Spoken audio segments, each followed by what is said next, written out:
Hey, what is up, everybody? This is your boy AJTRIP, and welcome to That to Shoot, my weekly episodic show where I talk about what's going on in the world of professional wrestling. And today, with the return of Roman Reigns last weekend at SummerSlam, I am finally going to get the opportunity to talk about the Bloodline Saga and where I see WWE they want to go, and whether or not I would do the same. So sit back and listen to me ramble on.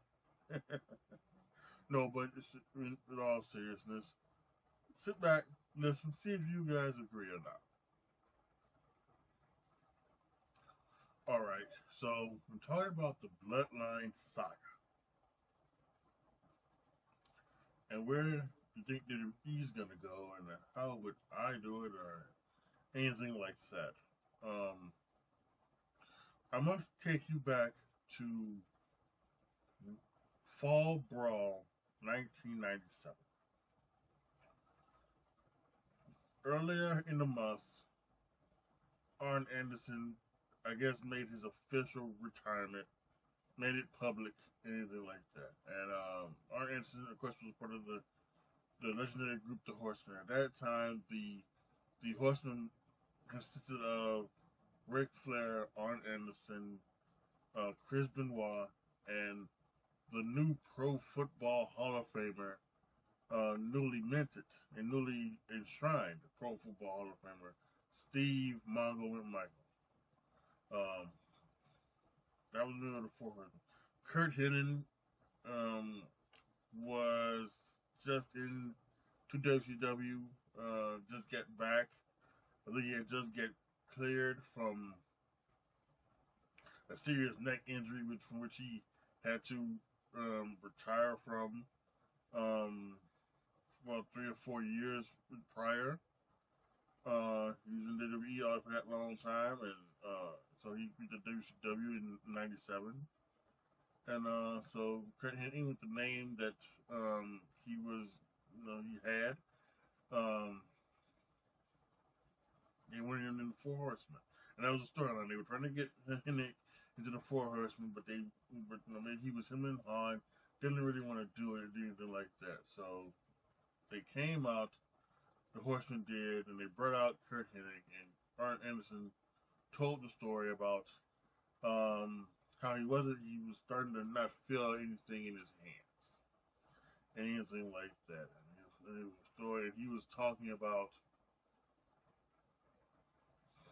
things that he needed to now do for a better quality of life, and he needed to stop wrestling. He needed to leave wrestling. He needed to leave the Horsemen. And I'm paraphrasing all of this because what he said was, I think, was a lot more honest and open, and I really just think they had Arn go out there and just talk from the heart, while also um, having him get to the point to where he wanted to do, which was offering up his spot as the enforcer of the Horsemen to Kurt Hennig. And Ric Flair was there, and he was very emotional, as Rick has been known to be.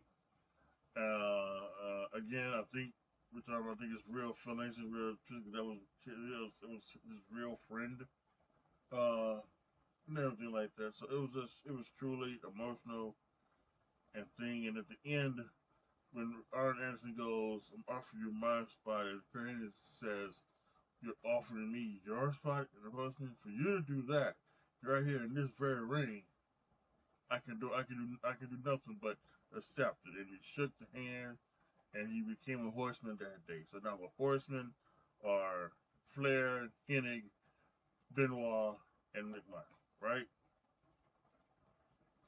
So a week later on Nitro, the NWO does it, and they make fun of this moment, and they've got Six in a Ric Flair costume. They've got Conan dressed up as Michael. They've got Buff Bagwell as Kurt Hennig, and they have Kevin Nash as Arn Anderson. And they're doing this to make fun of what went down last night. Now, there's a shoot story about this apparently, where they said that they wanted to do this, and this is how they were going to get heat, and this is how they were going to get to War Games, right? And apparently, Eric Bischoff was the EVP back then, so he was okay with it, and Arn and the Horsemen were okay with it. Fine, this is what we do in wrestling. Go ahead. Well, when they, even though they agreed to it, when they saw it happen, they weren't too thrilled at it went down, because they felt like, instead of making fun of the Horsemen, they felt like they were making fun of Arn Anderson's career, and so they didn't like it, and they let that. Even to this day, Eric Bischoff regrets letting that happen, because it took away from it made it felt like they were disregarding Arn Anderson's career, but whatever. And that was a thing. So Kevin Nash, he was out, and he had a thing of beer, like a cooler, a styrofoam cooler that was supposed to be with beer, and he had the ball spots and everything like that. And that was the thing, because in that emotional scene that Arn Anderson did, he was talking about his spot as a Horseman. When Kevin Nash was doing the reenactment of it for his little thing, he was going on about my spot, not a liver spot, not a dog spot, not my dog spot, not a ball spot, and that was kind of this thing about it. And so yeah, they did the thing to make fun of him, so that we can get to War Games, and War Games would be the four horsemen of Flair, Hennig, Benoit, and McMichael, and the NWO members of Nash, Six, Conan, and Bagwell. Well, I think on the day of the show, Curt Hennig was found with a knee injury. NWO had attacked him, and he had a no injury. So they were hoping going to go 3 on 4. So everybody goes in, and they do the thing. They do it like it's probably should be done, where because that's kind of like the psychology of War Games. The heels should have the advantage. 2-on-1, so then the babyface comes out, and then the very last entrant is a babyface, right? The very last entrant is the babyface who gets the big pop, things like that, and then War Games can begin. It's super psychology. The WWE a few times has given the man advantage to the babyfaces, and that's kind of fucked with the story a little bit. I think they did it one time where I think they did it where maybe one of the baby faces got a knee injury, something like that, or it had a knee injury so that it wasn't too bad. I think maybe one of the girls' ones with Bianca Belair or something like that. So maybe that was the one. I'm not sure, but anyway. So they do this thing, and everybody gets down there, and then they ring the bell, and it's not like that. But then and for the fourth one, which will be Curt Hennig doesn't come out. I think initially he doesn't come out,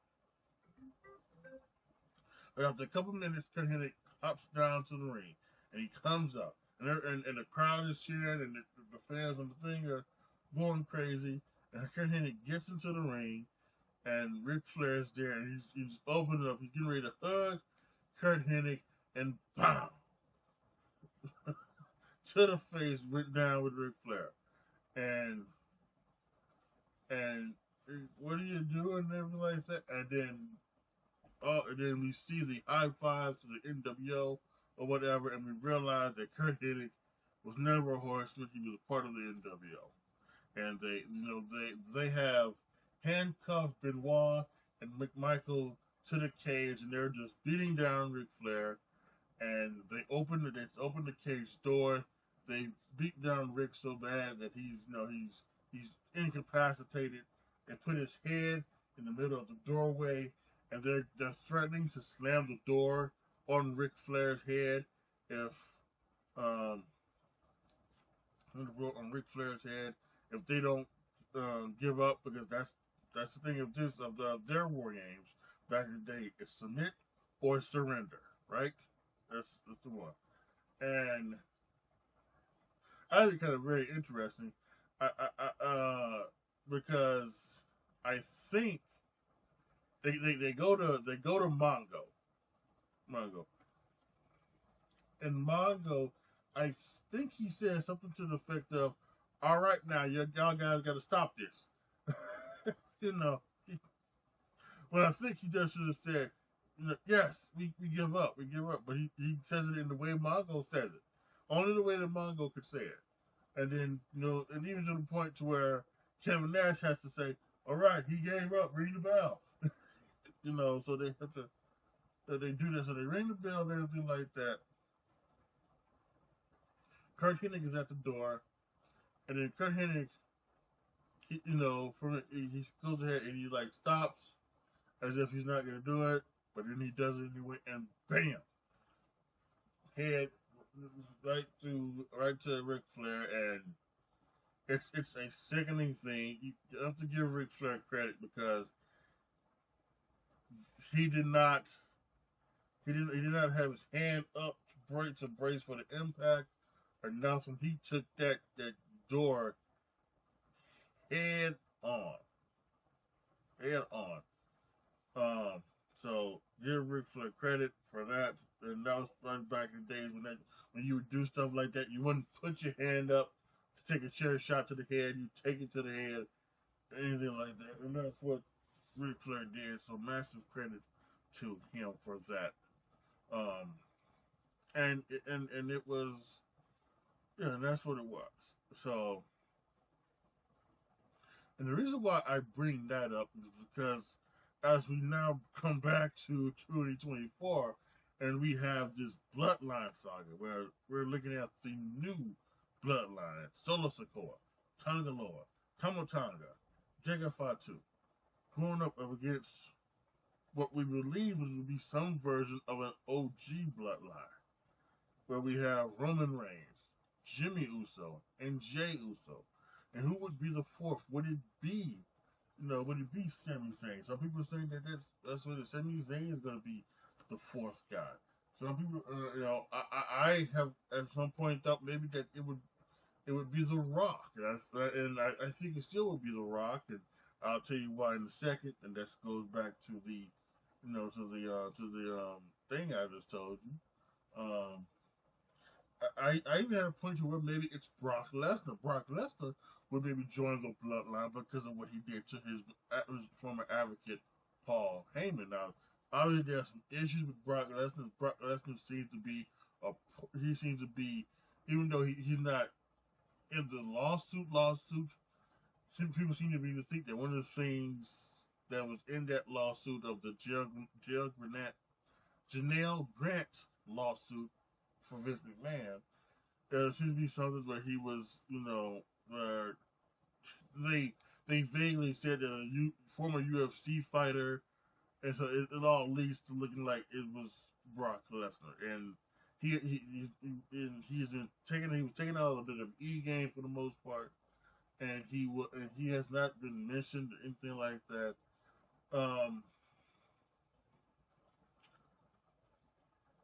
I think that enough time has passed for Brock to be brought back. I think enough time for Brock Lesnar to be brought back. I think it's enough time for Brock Lesnar to have been, I don't know if Brock needs to make a statement, just Brock needs to be brought back. So, for that, and I think that would be a good And that would be a very surprising thing for him to do. But it looks like they were going down Bloodline to versus the original Bloodline in a War Games match. That looks to be the way it's headed. Um, from the WWE perspective, like I said, Roman Reigns has come back this past Saturday. They called Solo Sikoa the title at SummerSlam with a shirt OTC, which means for Original Tribal Chief. Jimmy was written off TV because he had injury to take care of. He might be back. Of course, we know Jay is there. And then you can even talk about Sami Zayn. And then, so how do we get to War Games? Well, it does look like that they're heading down the way of a Sami Zayn, Jay Uso tag team reciprocation in the near future, because last week they beat the Judgment Day, which should make them the #1 contenders for the tag team championships. And yeah, but they can't just jump right into it. They need to tell the story, and they need for Roman Reigns, who now looks to be this human baby face, they need to have Roman Reigns do the work to get Jimmy and Jay, and if they're doing Sammy back on to back on the side. And I think it'll be a lot easier for them to do Jimmy and Jay than it will be Sammy. And I think that's the cool way to look at it, and how they're going to get there, right? Because with Jimmy and Jay, it's his family. It's family, and Roman Reigns can talk about that, and he talk about that it's just family. Now they could even do the same thing with Sami Zayn. Family isn't always just your blood. It's the family is who you choose, right? And Jay has chosen Sammy to be a part of his family, as well as Sammy has chosen Jay to be part of his. You know, and then they can say that with Jimmy. You know, Jimmy was always the one that accepted Sammy. And vice versa. It was Jay the one that didn't want Sammy in the first place. But then how do you do that with Roman Reigns after what he did to Sami Zayn? Can Sammy look past that?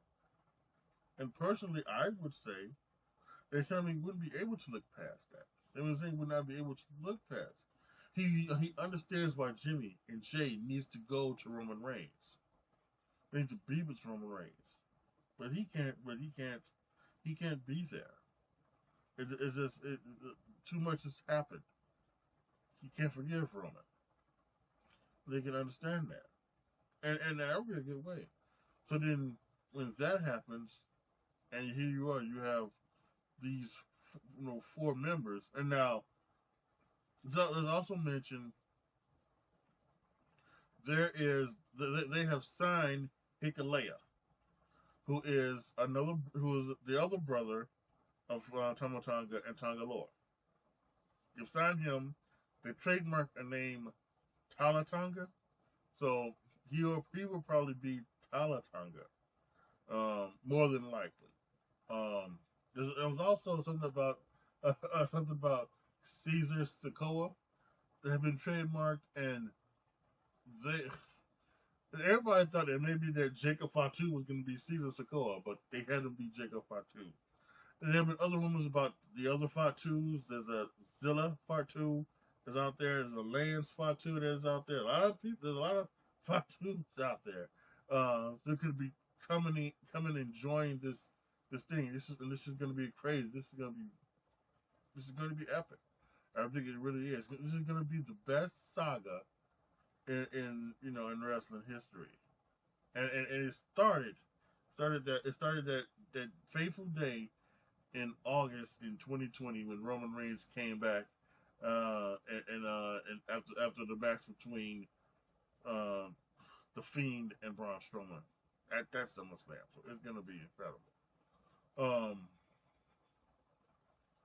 But what I'm hoping that it is just a 4-on-4 War Games match. It doesn't need to be 5 people. I cannot stand this. I don't know why you need to put 5. 5 people in there. It just doesn't make any sense. But you're 4 on 3. Now, here's what I think the best situation is, right? And I just talked about it. You know, you can't get Sami Zayn to change his mind. All right.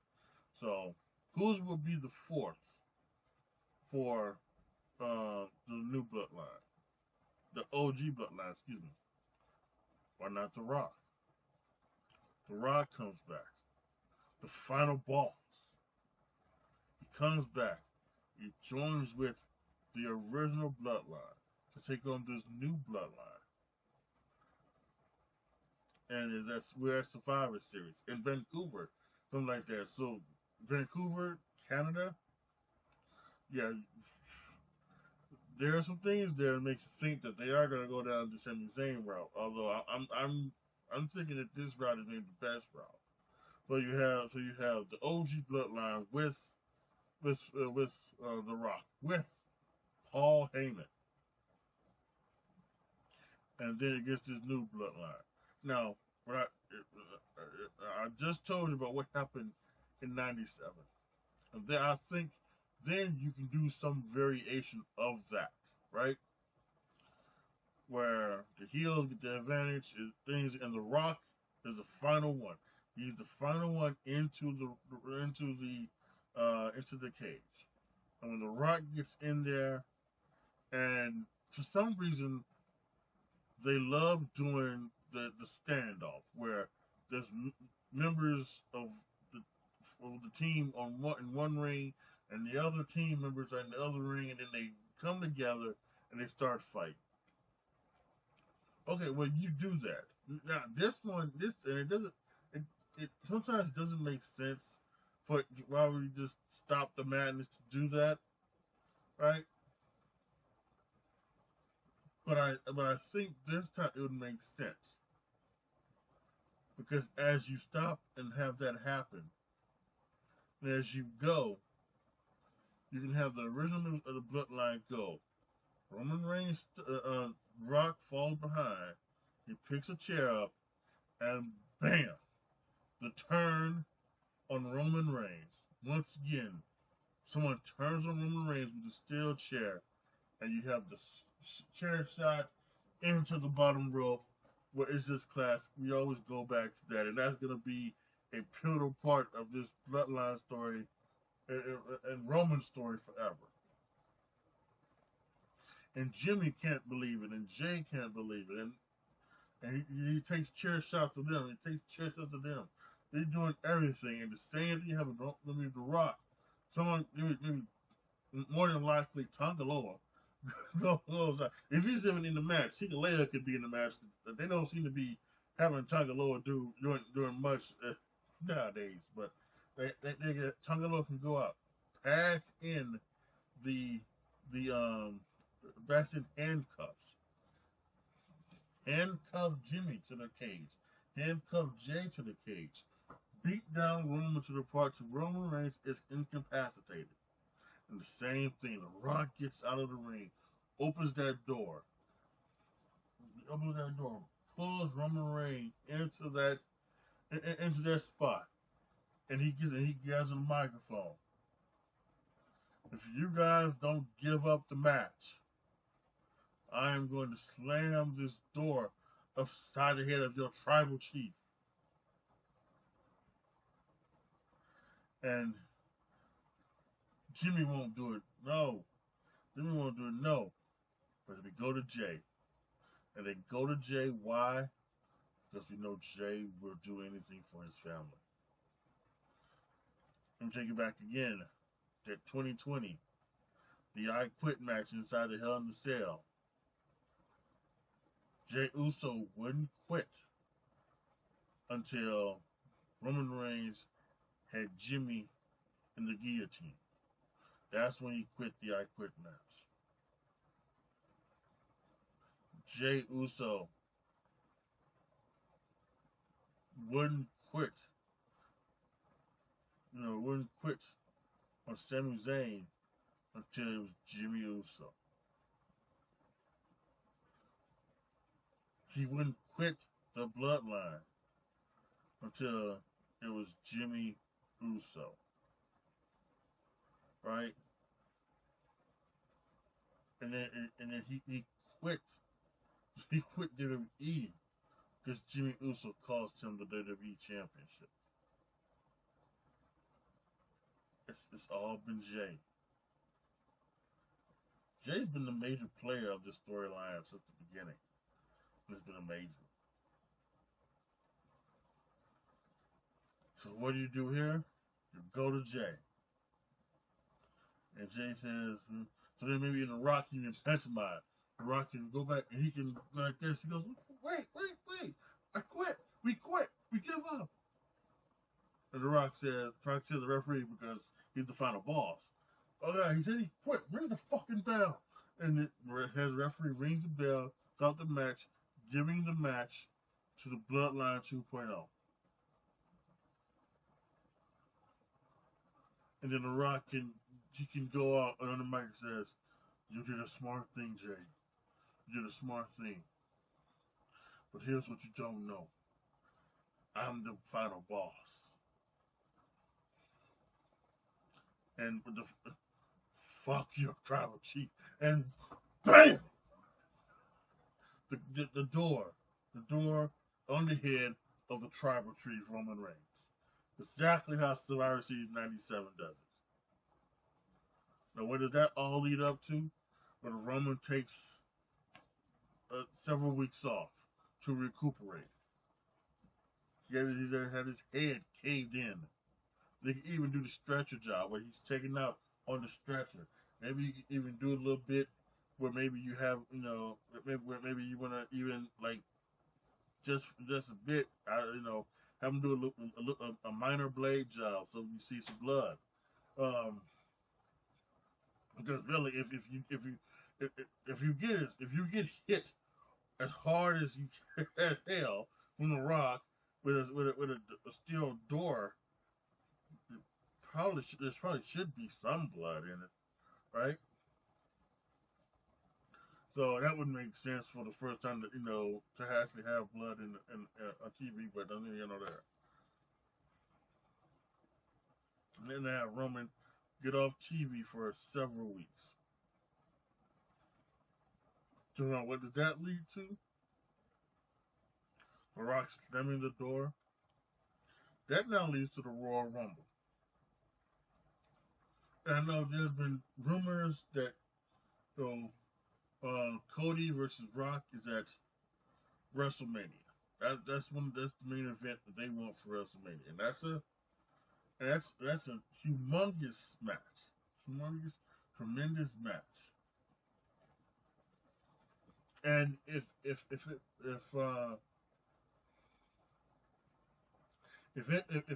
was another way, I would say do it, and they still might do it. I'm just giving you the way I would do this here. But I'm doing Cody versus Rock at the Royal Rumble. It's in Indianapolis, so it doesn't really need to be anything. It's Bloodline rules. Let's just make it Bloodline rules, right? It's Bloodline rules. It's Cody versus The Rock. And so then what happens? Well, as always, we do the same thing. We do what the Bloodline rules matches have been all the time. It's the Avengers Assemble stuff, right? And everybody comes out and the Bloodline comes out to help the final boss. So we have Kevin Owens, we have Randy Orton. We've got the Usos now coming out to try to help Cody Rhodes. We have maybe even Sami Zayn. Maybe Sami Zayn is now with the Bloodline. He tries to come out, and everybody tries to help. But this is the final boss, and he's with Cody, and he can do nothing. And Cody can do nothing to stop the final boss. And it's a rock bottom.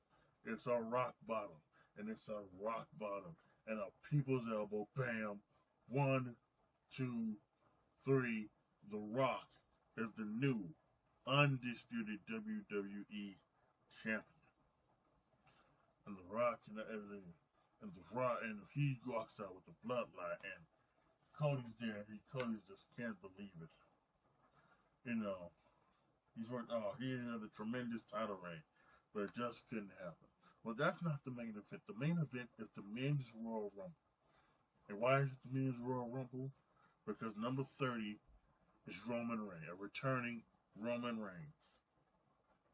And Roman Reigns, he and just forget about stories, forget about, you know, anything like I said, forget about, you know, entertainment, anything like that. It's just a mad dash. There are 10 remaining guys in the ring. Roman Reigns comes out and obliterates all 10. Spears, Superman punches, clotheslines over the top rope, thrown over the top rope. There's no face off. The last person can be fucking Tommaso Ciampa. It doesn't matter. He's going over the top rope. Roman Reigns is coming there to eat. What was that? What was his thing? You know, wreck stuff and leave. That was one of his first t-shirts when he came back in 2020. That's how he do. That's what his t-shirt he's wearing. Wreck stuff and leave. He wins. He gets on the mic and says, "Final boss. I'll see you at a WrestleMania." Now the match is set. The WrestleMania match. The match that all of us did want to see. And let's be honest with that. Everybody wanted to see Roman Reigns versus The Rock. But like they said in that documentary, once you gave Cody Rhodes the win at the Royal Rumble, you couldn't just take it away from him like that. You just couldn't take it away from him like that. So now we're going to see Roman Reigns and The Rock at WrestleMania in Las Vegas for the undisputed WWE Championship. And there's no base about it. We're not doing bloodline rules. We're not doing anything like that. For the first time in the history of WrestleMania, the main event, night 2, The Rock, Roman Reigns, Hell in a Cell. The Rock's never been in one. Roman Reigns has been in 2, I believe. And we're just going to have an all-out fight in which Roman Reigns overcomes The Rock. And we'll even put this on the line. Alright? If Roman Reigns beats The Rock, not only does he win the title, but the final boss is no more. The final boss retires from the ring. The final boss is no longer any part of the WWE other than still being, has no part, he has no say in what goes on in the WWE, product. He is only to be a board member on TKO. Right? That's just what it is. When we get to know that, we have a fantastic match. I think they probably could put on. Roman Reigns defeats The Rock in that Hell in a Cell match, and we say goodbye to The Rock. We say goodbye to the final boss, and he has a retirement match. Because really, you want to talk about somebody who needs to, retire. We have John Cena's going to retire. The Rock. I mean, we have a few people who probably should be hanging it up. Not only John Cena, The Rock, and there's a couple others. R-Truth. R-Truth is 52 years old. Him and The Rock are like the same age. They're both 50 in their 50s, right? I just saw that Shayna Baszler is 44. Shayna Baszler is 44? 40 years old? Anyway. But yeah, The Rock hangs it up. Roman Reigns is the undisputed WWE champion. All is well in the world, right?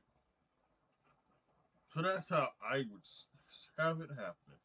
Now, as for what else happens, I, after that, I think you can still probably do some more stuff within the Bloodline and the Bloodline Saga. If it were to end there, I think that would be a perfect ending for it to be there, right?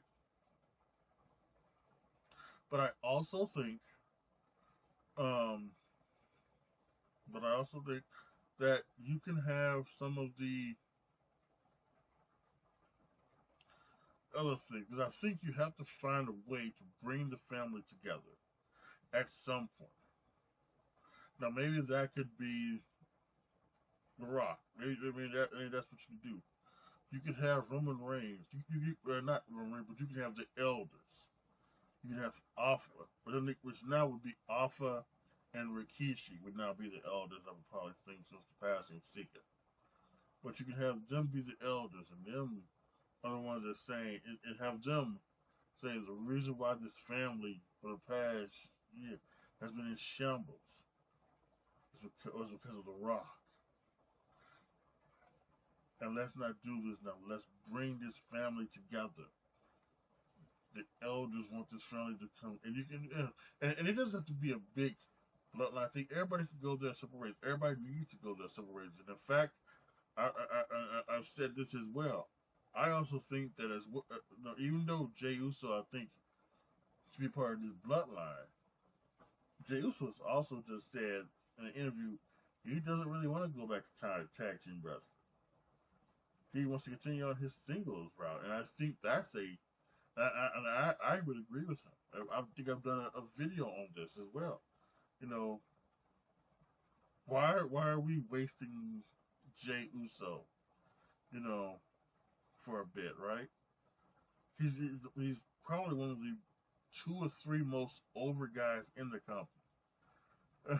You know, he's somehow gotten yeet over, which is impressive as it is. He is a talented individual. His mic skills, to be honest, are probably lesser than. He has a unique mic style. So maybe it's either a unique mic style or he's just not really still comfortable on the mic after, 20 some odd years in this business or something like that. So that might still be an issue, but not really, because all he needs to do is just say yeet and the crowd goes yeet and he's okay. But my recent days, I still say that he should have won Money in the Bank. And again, like I said in the past, I know why they did it because of the Drew McIntyre and CM Punk stuff, but I still think that could have worked just as well with Punk and Drew if Punk would have cost him the Money in the Bank match. Now you could have Jey Uso as your Money in the Bank, Money in the Bank, whatever. So now we have to find a way to have Jey Uso get the championship from Gunther. Have him be the one that beats Gunther, right? Gunther's now your world champion. And, I think Gunther's going to have a fantastic reign, but I don't think Gunther should have a reign that is long as his Intercontinental Championship reign. I think a reign from SummerSlam to WrestleMania would be perfect. And I think one of the ways would be perfect is for Jey Uso, the Jey Uso. And I think that should be one of the parts of the story. I think one of the parts of the story that going back to this bloodline thing of how he's able to Roman Reigns is able to convince Jey Uso. I think one of the things that has to happen is I think Jey Uso, after this Randy Orton match at Berlin, Jey Uso should be the next up in line to get a title shot at whatever the hell his face is, Gunther. And I think that should be one of the stories of Roman Reigns. Roman Reigns should be like, really should. Roman Reigns should not have the the confidence in Jay to beat uh Gunther. He should have the confidence, and he should be there. You need to come back to the bloodline. Gunther's not, and so he wants to go out and he wants to prove that to Roman Reigns. And listen, he goes out, he faces Gunther the first time, and he doesn't get it done. But maybe what happens is he goes to Elimination Chamber, and maybe even get to Elimination Chamber. Maybe it's even Jey Uso versus John Cena, and two guys that we like, right? And this is when this may be John Cena's last chance. Will he face Gunther? No. Jey Uso wins the Elimination Chamber match. He goes on to face Gunther, and maybe night one, it's Jey Uso versus Gunther. Again, everything happening. Maybe Roman Reigns Maybe Roman Reigns has a little bit more confidence in Jey this time, and that confidence, that belief in Jey, after what Jey did at Survivor Series, War Games, that's all Jey needs is the respect and the love and the adulation of the tribal chief. That's all he needed to go out there and beat Gunther and become your world heavyweight champion. Now, that can be sometime on night one. I don't know if that should necessarily be the main event, because I think Drew, Seth, and CM Punk should probably be the main event of night one. I think it would be. Wouldn't it be great to have the first ever triple threat Iron Man match, 1 hour Iron Man match? I think that would be a perfect main event for night one. And we can have that. But anyway, but Jey Uso was the world heavyweight championship. I think that's all it is. Jimmy can do his thing. Maybe he can even become the United States champion. Maybe he somehow tags with Kevin Owens in some weird real world, and they're become the WWE World Champion, tag team champions. Who knows? But I think, how this Bloodline Saga ends. And I'm not saying that it has to end after WrestleMania, but I think that might be a good place for it, is that the elders come out and say, this is, The Rock did this. The Rock split us up. The Rock was doing this, from the beginning. The Rock was getting Solo's head from the time he came back. He was getting, and this is what Solo did. So, and then it comes together, and then everybody can go out on their own. But Jey can, be on Raw, the World Heavyweight Championship. Roman Reigns can be on SmackDown with the WWE Championship. And again, we're not gonna have these. We're not gonna have another long run for Roman Reigns. He's not going to be,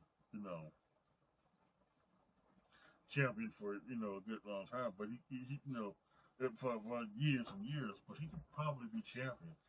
Again, for another year until you get to WrestleMania 42, which maybe you do Cody Roman 3 there. So yeah, there's a lot of places you can go to. Really quick, before I end this, I mentioned Brock Lesnar. And if you didn't want to do what I did, like how the way I booked it with The Rock, and if you don't want to have Sami Zayn in there, and the Sami Zayn thing, I didn't talk much about the Sami Zayn thing in there, but the Sami Zayn thing, would work as well. But I think if you want, the way you would do Brock Lesnar is the same way you just did that, except the reason why you're bringing in Brock Lesnar is because the new Bloodline attacked Paul Heyman. And Paul Heyman brings back for that War Games match. And you wouldn't have a turn on Brock Lesnar. You wouldn't have a turn on Lesnar like that. But what you would do is that you would have Jacob Fatu take out Brock Lesnar. something like that, and then that could lead to like a Jake FR2 Brock Lesnar match at WrestleMania, actually, which would be fucking insane. And we still need a Brock Lesnar Gunther match at some point as well. So all these matches, all these times, not enough time to do it in, right? Um, but you can still do the same thing without Jake giving up, you know, by this. Or even if you wanted to, right? You know, even if you wanted to, let's say you wanted to have the new Bloodline win that match, right? Now, not do what I kind of book, but have Bloodline win that match where the original Bloodline and Brock Lesnar wins, right?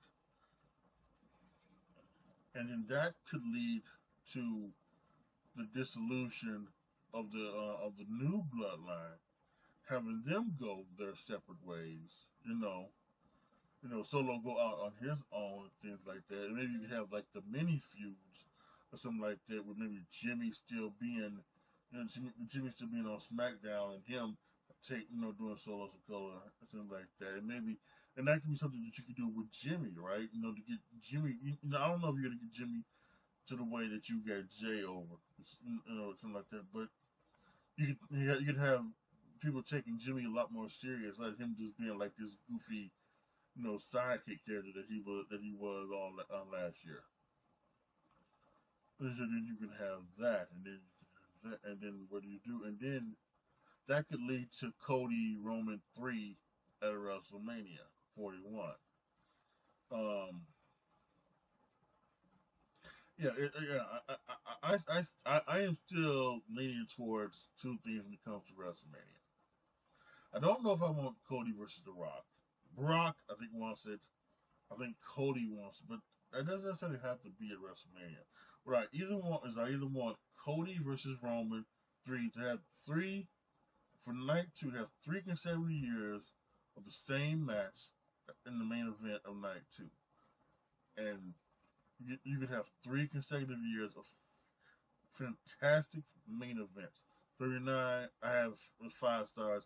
40 this year was 5 stars, and I think 41 will be a 5-star classic as well. I either want that or I want the Roman Rock match, something like that. And I want that without doing the 2-night thing where they wrestle on the same night or anything like that.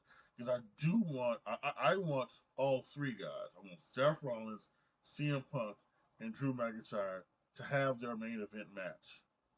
I want that, and whether that's for the title, whether that's just for bragging rights, whatever. I want that to main event night 1. I want CM Punk to get his main event. I want Drew McIntyre to get his true main event. I want Seth Rollins to have a kind of true main event. And even though he was in the main event of night 1 as well, still I want him to have one too. All 3 deserve man for the spot. A lot of people that do deserve it as well. And know some people are gonna say, don't the women, deserve a main event? And I think right now, unfortunately, and I'm not one of these ones that think that it's because of the way Triple H is booking or how the Triple H is telling the story of the women. I just don't think there's anything right now that the women are doing right now that could equal a main event match at WrestleMania. Even if they would go ahead and do like the Jade Cargill, thing to get Nia Jax, to get her to have the women's championship, or if they would do the Bianca Jay thing. I don't know if that's good enough right now. That's better than anything that the Bloodline is doing. Anything better than the Drew, Punk, Seth stuff that would need to have the women main event over them. So again, it's no disrespect to the women. It does not happen. Okay, so I think I've said everything I've had to say about that, about the Bloodline Saga, and how we should be looking at it and things like that. So let's come back and let's close this out. All right, guys, post your comments down below. Tell me what you guys, let me know what you guys think about what I think should happen with the Bloodline Saga. Are you one of the ones that would like to see Sami Zayn a part of that? Were you one of the ones who would like to see The Rock, like I've booked it? Would any of you like to see maybe even Brock Lesnar Or do you have any other type of thoughts about the Bloodline Saga and how it should go and where it ends up at? Please post down in the comment section below. Like the video, share the video, subscribe to the channel. And as always, you guys so much for watching. Excuse me. Programming note. Once again, just like last month, That Your Shoot will not be happening the next 2 Fridays, mainly because Madden 25 is coming out, and looks like it's coming out early, just like college football did. It's coming out Monday in the afternoon, so I'll be replaying that all next week, and probably the majority of the week after as well. So to take that out, so the next time you will see me on That Your Shoot will be August 30th, Friday, for where we will do predictions for Bash at the Berlin, and then from that day on, or that Friday on, we should have a That Your Shoot pretty primarily every week, other than the Friday of Thanksgiving. Again, I said I need to look to see, because if the Friday after Thanksgiving is the Friday before the Survivor Series War Games pay-per-view, then there will be one. But if it isn't, then that's going to take a Friday off there. And the last couple Fridays of the year won't be That Your Shoot, but I will have like my WWE awards thing on it. I don't know if it'll come out on Friday, but there won't be anything talking about that week's stuff, unless something breaks or something like that. Some information happens, so we never know. So, but yeah, make sure you click the notification bell to get any video that I do, not only just Rested, but any other video as well. Check all my videos out. I think all of it is stuff that you enjoy, so please do that as well. Alright guys, thank you guys so much for watching. This is your boy AJTRIP signing off. As always, be good to each other, y'all. Be careful out there. And I am out.